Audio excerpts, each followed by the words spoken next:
शिलान्यास पे शिलान्यास किए जा रहे हैं और फिर भी देश का नाश होता चला जा रहा है। सबसे मुख्य बात है कि धर्म के ऊपर आप कब तक राजनीति करोगे? नहीं, मेरे हिसाब से इनके दिए अब बुझ गए और भारतीय जनता पार्टी अब प्रदेश में छोड़ो पूरे देश में धीरे धीरे 2024 में भी देखोगे अब देश से हटा दी जाएगी। उत्तर प्रदेश अब प्रश्न पूछ रहा है। सबसे बड़ी बात यह है कि हमारा होगा क्या, और आने वाले समय में आपको सोनू जी उसका जवाब देखने को मिल जाएगा। जनता इनको मुंह तोड़ जवाब देगी इस बार उत्तर प्रदेश। योगी आदित्यनाथ जी इतिहास क्या रचेंगे? इतिहास अब जनता रच के देगी इस उत्तर प्रदेश की, और यहीं से आगाज होगा देश। तीनों ने अपनी पुरजोर ताकत लगा दी। 3 से कितने सुनो खेला होबे कितनी सीटें, क्या वो छोड़ो ना, निकाल के बाहर फेंक दिया गया। दिख रहा है जनता को, व्यापारियों को दिख रहा है, निरंतर व्यापारियों को बेवकूफ बनाया जा रहा है। लेकिन आस्था के ऊपर राजनीति करना ये विषय सही नहीं। इस पर धर्म के ऊपर सवाल जवाब क्यों होने चाहिए? कितना बड़ा घोटाला राम के नाम पर जमीनों का किया गया अयोध्या में, ये भी आपके समक्ष है। देखिए, गलतियां करवाने वाले भी ये हैं और गलतियां कर भी ये रहे हैं और बख्शा भी नहीं जाएगा। आप देखेंगे निरंतर जनता मर रही है और नेता मस्त है। आने वाले समय में चुनाव होने वाला है और चुनाव से पहले ही जो है देखने को ये मिल रहा है कि अयोध्या के साथ साथ काशी पे भी नजरें थी। अब काशी तो छोड़िए जनाब, अब साथ ही साथ जो है मथुरा पे भी नजरें निगाहें टिकाने लगी हैं। खुद मथुरा की सांसद ने भी बयानबाजी कर दिया है, उत्तर प्रदेश के उप मुख्यमंत्री ने भी बयानबाजी कर दिया है। तमाम मुद्दे देखे जाएंगे, बातचीत किया जाएगा। हमारे साथ मथुरा के बड़े गुरु के तौर पे जाने जाते हैं हमारे साथ राम सेना प्रमुख विष्णु विनोद महाराज जी मौजूद हैं। उनसे जानकारी लेंगे कि दरअसल आने वाले चुनाव में होगा क्या, किसका पलड़ा भारी देख रहे हैं, क्या वाकई में कांग्रेस कहीं स्टैंड करने वाली भी है कि नहीं, या जिस तरीके से प्रधानमंत्री मोदी जी जिस तमाम तरीके से रैलियां कर रहे हैं उसका बड़ा बेनिफिट मिलेगा। आपका स्वागत है DS4 न्यूज़ में। कैसे देख रहे हैं आने वाले समय में चुनाव है, भारतीय जनता पार्टी में कितना दम? देखिए, दम भारतीय जनता पार्टी में नहीं देश में होना चाहिए।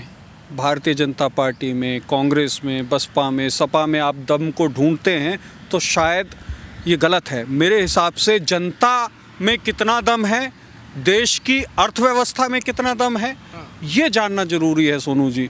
क्योंकि अगर देश टूट रहा है, देश आर्थिक उन्नति नहीं कर रहा, तो मेरे हिसाब से ये गलत है। आप राम के नाम पर एक बहुत बड़ा आडंबर खड़ा कर दें और देश की जनता भूखी मर रही है। जब ज़रूरत पड़ती है जनता को गाड़ियों की, और जब गाड़ियां कांग्रेस बेचती हैं तो उन पे ये जांच बैठा दी जाती है कि ये गाड़ियां उन गरीबों के लिए क्यों दी जा रही हैं। तो सबसे देखने वाला विषय ये है कि आप धर्म के नाम पर कितना नीचे गिर चुके हो।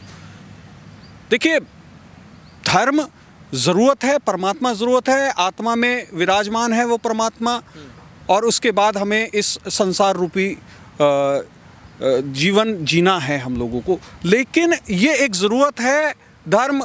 धर्म की आड़ लेकर के राजनीति करना ये गलत है।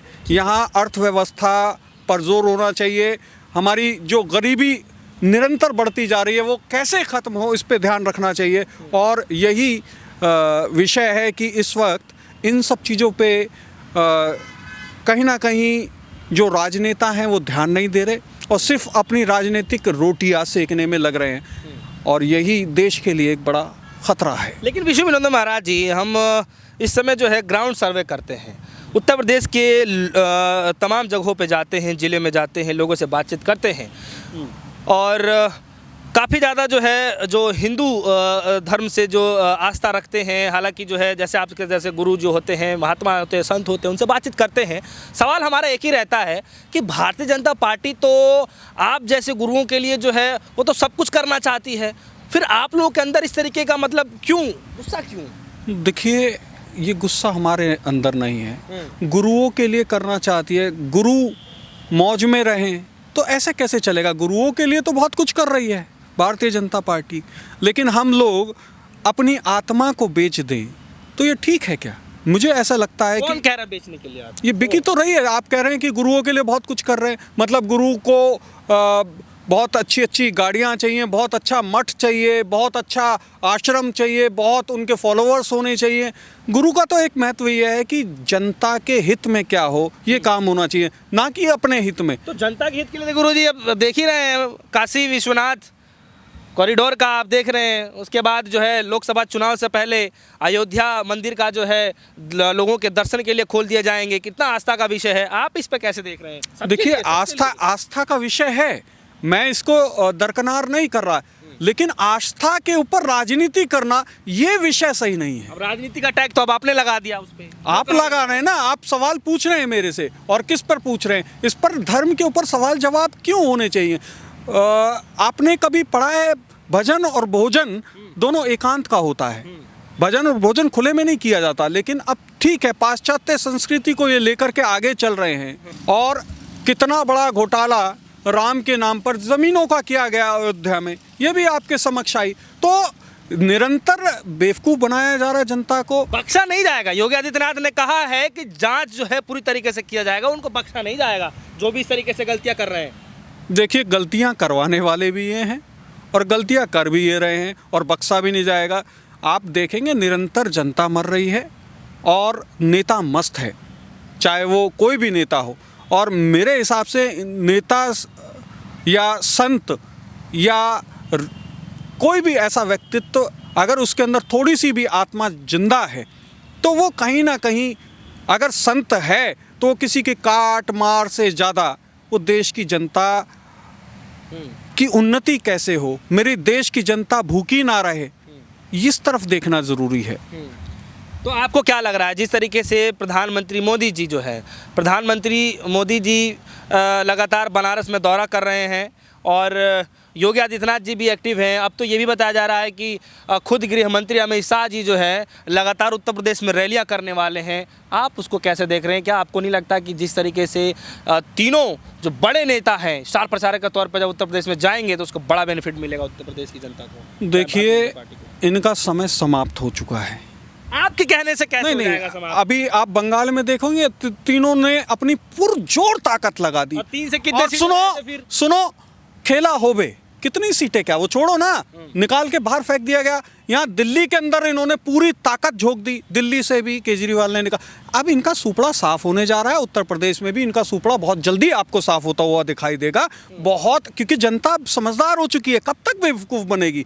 दिख रहा है जनता को, व्यापारियों को दिख रहा है, निरंतर व्यापारियों को बेवकूफ़ बनाया जा रहा है। कुछ लोगों के हाथ में, अदानी अंबानी के हाथ में सारी कमान है, उन लोगों के पास सारे व्यापार जा रहे हैं, कि छोटे मोटे व्यापारी क्या करेंगे? तो सब चीज़ देख रहे हैं, और व्यापारियों ने कहीं ना कहीं, सवर्णों ने इनके ऊपर बड़ा विश्वास दिखाया, और उस विश्वास का इन्होंने विश्वासघात किया है। वो लोग सब समझते हैं, ऐसा नहीं है कि नहीं समझते। तो आपको क्या लग रहा है कि आने वाले चुनाव में जो है बताया जा रहा है कि जिस तरीके से भारतीय जनता पार्टी काम करती रही है और काम कर भी रही है, तो उत्तर प्रदेश एक ऐसा राज्य है जो चुनाव आने से ठीक पहले ही जो है धर्म जाति को लेकर के जो है वोटों के बंटवारे हो जाते हैं। लोग बाग जो है कैंडिडेट के नाम पे और जो है सीएम के चेहरे के नाम पे जो है वोट देना शुरू कर देते हैं, काम को अपने साइड रख देते हैं। आपको क्या लगता है कि क्या जिस तरीके से काम किया जा रहा है, जिस तरीके से शिलान्यास पे शिलान्यास किए जा रहे हैं, इसका कोई बड़ा बेनिफिट मिलने वाला है कि नहीं? आपको क्या लग रहा है? धर्म गुरुओं से रिलेटेड जो है तमाम तरीके के कपाट खोले जा रहे हैं, कोई बड़ा बेनिफिट क्या लगता है आपको? आप देखोगे बड़ा बेनिफिट तो बहुत दूर की बात, 2014 से आए हैं, शिलान्यास पे शिलान्यास किए जा रहे हैं और फिर भी देश का नाश होता चला जा रहा है। सबसे मुख्य बात है कि धर्म के ऊपर आप कब तक राजनीति करोगे? यही कांग्रेस की एक बहुत बड़ी खूबसूरती है कि कांग्रेस धर्म की राजनीति नहीं करती, वो देश की राजनीति करती है, जाति की राजनीति नहीं करती, सभी को एक समान देख करके चलती है। यही एक खूबसूरती है कांग्रेस की, और इसीलिए हम लोग सब कांग्रेस को पसंद करते हैं। और मेरे हिसाब से अंततगत्वा सबको आकर के कांग्रेस पे ही अपना विश्वास मत देना होगा, और कोई चारा जनता के पास है नहीं।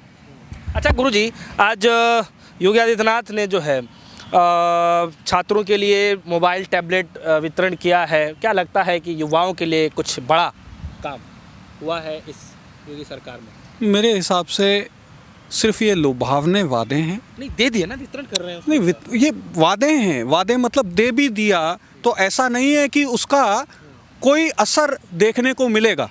अब जनता समझ चुकी है कि ये सिर्फ नेता लोग हैं और लुभाने के लिए, और नेतागिरी भी इस प्रकार की कर रहे हैं जो इस वक्त की सबसे घटिया नेतागिरी है। तो मेरे हिसाब से लैपटॉप से या कहीं ना कहीं फ़ोन देने से या लुभावनी कोई वादे करने से मुझे लगता नहीं कि जनता अब इस तरफ जाएगी। जनता कहीं ना कहीं अपना मत अब बदलेगी और बहुत जल्दी आपको समीकरण देश में बदलते हुए दिखेंगे। ब्राह्मण किधर जा रहे हैं? देखिए, मेरे हिसाब से तो ब्राह्मणों की एक ही पार्टी है, सिर्फ कांग्रेस। और कांग्रेस ने ही ब्राह्मण को सम्मान दिया है और हम तो यही कहेंगे कि ब्राह्मण मायावती जी ने भी किया है नहीं, वो सम्मान दिया है, लेकिन कहीं ना कहीं मायावती जी जो ब्राह्मणों को सम्मान देती है, आप पता करिएगा वो किस प्रकार का सम्मान देती है। तो इस प्रकार का सम्मान ब्राह्मण नहीं चाहता, इसीलिए ब्राह्मण कहीं ना कहीं मुझे ऐसा लगता है कांग्रेस ही उसका एक आखिरी उपाय है और उस तरफ ब्राह्मण जाएगा। जी। और इसका क्या लगता है कि ब्राह्मण वोट थोड़ा बहुत भी नहीं जा रहे बीजेपी के साइड? नहीं, मेरे हिसाब से कुछ वोट अगर चले भी गए, कुछ वोट कैसे? जैसे कि कुछ इनके साथ भी जुड़े हुए हैं, मंत्री हैं, और लेकिन अगर पूरा प्रकरण ब्राह्मण का देखा जाए तो मुझे लगता नहीं कि ब्राह्मण इनके साथ जाएगा, क्योंकि निरंतर ब्राह्मणों की हत्या हुई है इस देश में, प्रदेश में। ठीक है, ब्राह्मण प्रताड़ित किए गए और ब्राह्मण मेरे हिसाब से इस वक्त कहीं ना कहीं एक ऐसे दौराहे पे खड़ा हुआ है कि इस वक्त ब्राह्मण को निर्णय लेना ही होगा और ब्राह्मण जो निर्णय लेगा उसके पीछे पूरा देश चलेगा, मुझे ऐसा लगता है। अच्छा, एक सवाल यहाँ पर यह है, बताया जाता है कि उत्तर प्रदेश के अंदर में किसी की भी जो है लगातार सत्ता आई नहीं है और योगी आदित्यनाथ जी जो है कह रहे हैं कि इस बार भी जो है 350 के पार, और केपी प्रसाद मौर्य जी ये कह रहे हैं कि अगर 100 का भी आंकड़ा माना जाए तो 100 में से जो है 60 हमारे हैं, 40 में बंटवारे हैं और उस 40 बंटवारे में से भी हमारे हैं। ये सब कैसे देख रहे हैं इसको? देखिए, वापस रिपीट सत्ता करेगी कि नहीं? अब सबसे पहला सवाल मेरा ये। नहीं, मेरे हिसाब से इनके दिए अब बुझ गए और भारतीय जनता पार्टी अब प्रदेश में छोड़ो पूरे देश में धीरे धीरे 2024 में भी देखोगे अब देश से हटा दी जाएगी, क्योंकि अगर नहीं हटाई गई तो जाहिर सी बात है इस देश का जो बेड़ा गर्क किया है, अब बहुत लंबे समय बाद देश कहीं ना कहीं एक लेवल पे आएगा। इसमें कई सालों लगेगा, लेकिन अगर देखा जाए देश कहीं ना कहीं बुरी स्थिति से गुजर रहा है और आगे आने वाली स्थितियां भी जो इन्होंने अमेंडमेंट कर दिए हैं भारतीय जनता पार्टियों ने, उसके चलते बहुत ज़्यादा नुकसान देश की जनता को देखना पड़ रहा है। सारी चीज़ें बेचते चले जा रहे हैं। कहीं ना कहीं मेरे को ऐसा लगता है कि जनता अपना विचार बना चुकी है और अब इनको उत्तर प्रदेश नहीं पूरे देश से भी हटाएगी। योगी आदित्यनाथ से जब ये सवाल पूछा गया कि कोई भी आज तक सत्ता दोबारा रिपीट नहीं कर पाई है, तो आपको क्या लगता है जिस तरीके से कॉन्फिडेंस के साथ बोल रहे हैं? योगी आदित्यनाथ का जवाब ये था, इसीलिए तो मैं आया हूँ कि फिर से बीजेपी को दोबारा सत्ता में ला सकूँ यहाँ पे। देखिए, योगी जी संत हैं और संत को सत्ता से ज़्यादा, पार्टी से ज़्यादा देश की जनता के हित की बात करनी चाहिए। और आज निरंतर देश की जनता, और उत्तर प्रदेश तो ऊत प्रदेश हो चुका है, उल्टा प्रदेश हो चुका है। उत्तर प्रदेश अब प्रश्न पूछ रहा है। सबसे बड़ी बात यह है कि हमारा होगा क्या, और आने वाले समय में आपको सोनू जी उसका जवाब देखने को मिल जाएगा। जनता इनको मुंह तोड़ जवाब देगी इस बार उत्तर प्रदेश में। तो क्या लग रहा है, इतिहास रचेंगे योगी आदित्यनाथ जी? योगी आदित्यनाथ जी इतिहास क्या रचेंगे? इतिहास अब जनता रच के देगी इस उत्तर प्रदेश की, और यहीं से आगाज होगा देश का। चलिए, बहुत बहुत शुक्रिया हमारे दर्शकों को समझाने के लिए, बताने के लिए। तो ये रहे हमारे साथ राम सेना प्रमुख विष्णु विनोदम महाराज जी। इन सब ने खासा बातचीत करी ब्राह्मण वोटरों को लेकर के, साथ ही साथ में आज योगी आदित्यनाथ ने जो लैपटॉप टैबलेट वितरण किया उसको लेकर के, साथ ही साथ में जो है ये भी बताया गया कि सत्ता जो है रिपीट नहीं कर सकती है कभी उत्तर प्रदेश में। ये एक रिकॉर्ड रहा है, बड़ा इतिहास रहा है। योगी आदित्यनाथ ने एक निजी चैनल से बात करते हुए कहा है कि इसीलिए तो मैं सत्ता में आया हूँ ताकि भारतीय जनता पार्टी को दोबारा सत्ता में ला सकूँगा। फिलहाल के इतना ही, जुड़ेगा हमारे साथ, देखते रहिए डे 1 न्यूज़। धन्यवाद।